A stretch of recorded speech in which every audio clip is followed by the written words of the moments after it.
John chapter 9. As Jesus was walking along, he saw a man who had been blind from birth. "Rabbi," his disciples asked him, "why was this man born blind? Was it because of his own sins or his parents' sins?" "It was not because of his sins or his parents' sins," Jesus answered. "This happened so the power of God would be seen in him.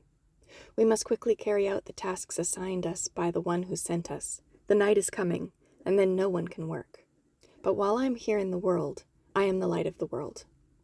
Then he spit on the ground, made mud with the saliva, and spread the mud over the blind man's eyes. He told him, "Go wash yourself in the pool of Siloam." Siloam means sent. So the man went and washed and came back seeing. His neighbors and others who knew him as a blind beggar asked each other, "Isn't this the man who used to sit and beg?" Some said he was, and others said, "No, he just looks like him." But the beggar kept saying, "Yes, I am the same one." They asked, "Who healed you? What happened?" He told them, "The man they called Jesus made mud and spread it over my eyes and told me, 'Go to the pool of Siloam and wash yourself.' So I went and washed, and now I can see." "Where is he now?" they asked. "I don't know," he replied.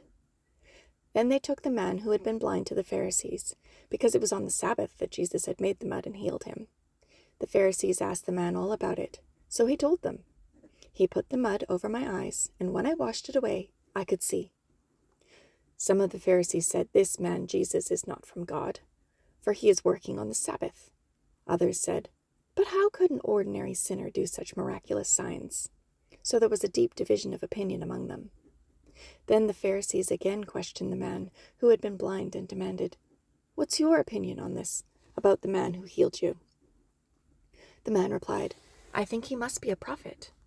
The Jewish leaders still refused to believe the man had been blind and could now see, so they called in his parents.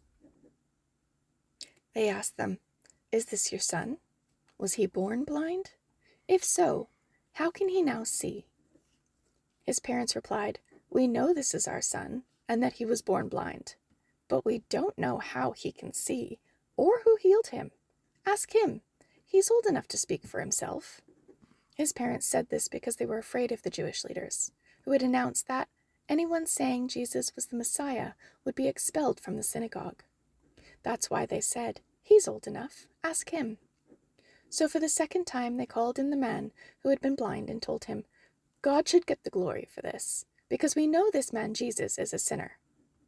"I don't know whether he's a sinner," the man replied, "but I know this. I was blind, and now I can see." "But what did he do?" they asked. "How did he heal you?" "Look," the man exclaimed. "I told you once. Didn't you listen? Why do you want to hear it again? Do you want to become his disciples too?" Then they cursed him and said, "You are his disciple, but we are disciples of Moses. We know God spoke to Moses, but we don't even know where this man comes from." "Why, that's very strange," the man replied.